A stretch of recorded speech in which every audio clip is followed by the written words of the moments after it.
So the Rose Bowl has signed an agreement that will allow the college football playoff to expand to 12 teams beginning in 2024, paving the way for $450 million windfall for the college football playoff revenue.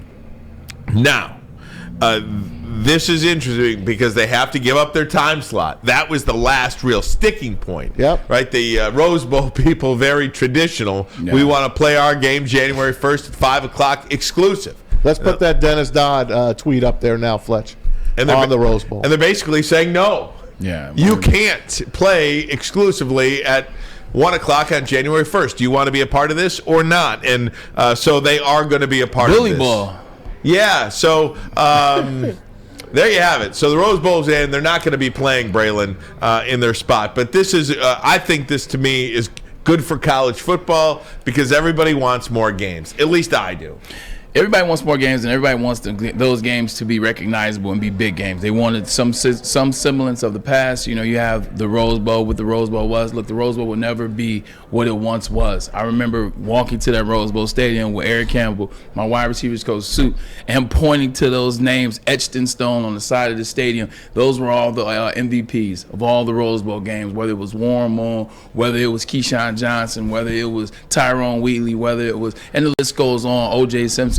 I wanted to be on that wall. 3 touchdowns and we lose by, a last-second field goal, so didn't quite make it. But it was the tradition. But at least now, sometimes in life you have to go along, and it is what it is. Like at the highest levels, sometimes in life you have to go along to be successful. You have to go along to stay adrift. You have to go along to keep your brand out here so people can keep recognizing it. And this is just one of those decisions where football is moving and college football is moving on with or without the Rose Bowl. So the Rose Bowl say, you know what, rather be a part of it and move on with you than you guys forget about us, take our time slot, and who knows the Rose Bowl to become a sham. So I'm glad that they at least are a part of it, so you still have them. This is how the college football playoff will shake out. This from Dan Wetzel, by the way. The first round of the playoff in 2024 will take place the week ending Saturday, December 21st. At the higher seeded home field or at a site of their choosing locally. Okay. If you want to play at Ford Field. If Michigan wanted to play at Ford Field that weekend, there you go.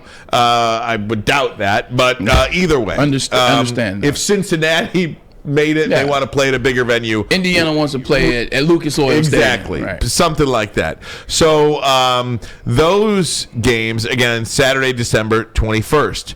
And then the semifinal games, the 4 games after that, are played at the Sugar Bowl, the Cotton Bowl, the Orange Bowl, the Rose Bowl, the Peach Bowl, and the Fiesta Bowl. That's the rotation. Okay. And then the championship games in Atlanta in 25 and in Miami in 26.